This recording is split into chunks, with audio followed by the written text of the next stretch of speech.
One thing for us to remember too and to take very seriously are those curfews. There's a reason for that because conditions are worsening out there. On I-95, we got a report not long ago from South Carolina DOT about a tree down on I-95. Yeah, they were calling I-95 both directions impassable due to that driving rain, water, and now obviously the tree. Tesia Reed out there now looking at that tree on the road, at least on one side.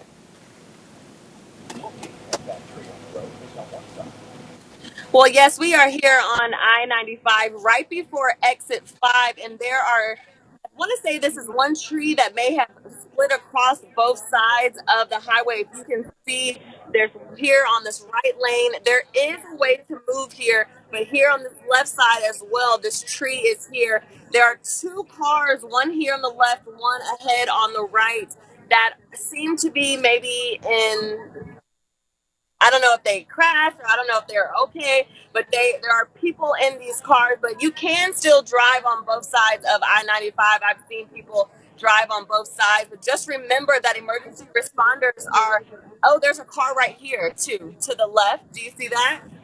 There is a car right here as well. So I'm going to see if these people are okay because we have no idea really what's going on with them.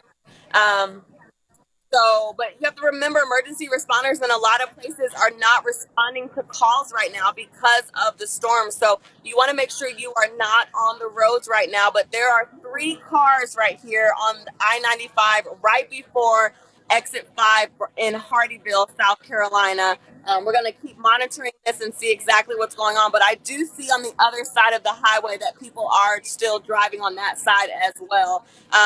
I'm going to get out and check on these people and send it back to you guys.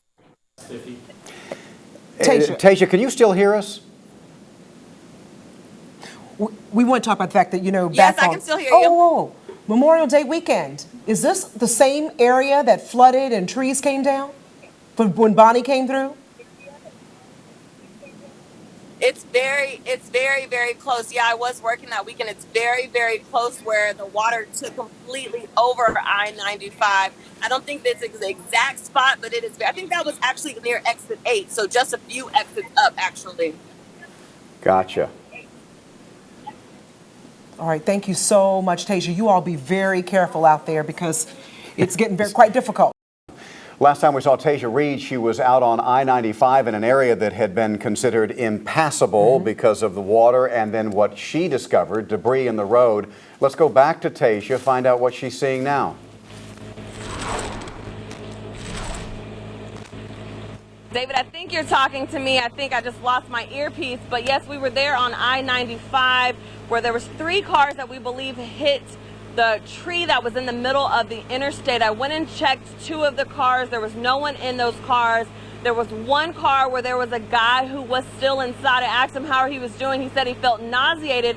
He was driving from Jacksonville to Pittsburgh. Now, we were able to take him right here to the Sleep Inn, and the guy inside, I asked him were there any vacancies. He told me he had 1 vacancy. So we were able to help the elderly man get into a room there. And so he said he was able to talk to some of his daughters who were also stuck in Jacksonville. So good news here.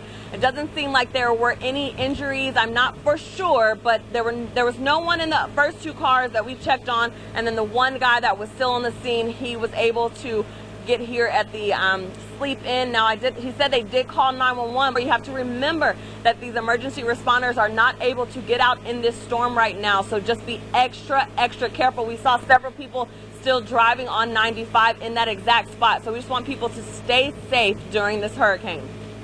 Yeah, and we want to let everybody know that Tesia Reed is not an emergency responder and is not going to be out there driving around looking for people on the side of the road who should not have been out there driving on the interstate between Jacksonville and Pittsburgh in the first place in the middle of a hurricane. But we're glad that gentleman is okay. Yeah, we're glad that they stumbled upon that scene when they did, and thank goodness there was a room available for him too. Yeah.